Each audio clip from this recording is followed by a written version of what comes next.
বাংলাদেশে শৈশবের স্মৃতি বলতে ঝাপসাভাবে তার মনে আছে কেবল চট্টগ্রামের দোহাজারী এলাকার রেল লাইন আর রেল লাইনের পাশে এক ব্যস্ত বাজার। নিজের জন্মদাত্রী মা, জন্মদাতা বাবার নামটি মুছে গেছে স্মৃতি থেকে, জানা নেই অন্য কোনো স্বজনের নাম ঠিকানাও।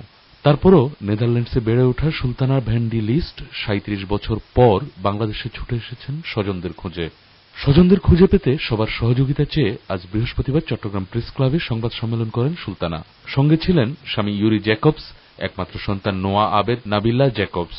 সুলতানা বলেন, ১৯৭৯ সালের নভেম্বর মাসে মাত্র ৫ বছর বয়সে তাকে তার দাদি আইনগতভাবে ঢাকায় অবস্থিত নেদারল্যান্ডস ভিত্তিক একটি শিশু কল্যাণ সংস্থার হাতে তুলে দেন।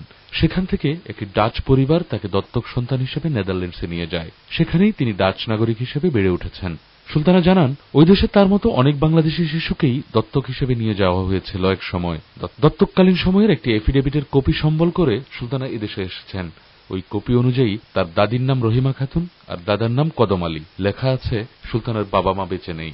তার খরচ বহনে অক্ষম দাদি কোনো দাবি ছাড়াই নাতনিকে দত্তক দিয়েছেন।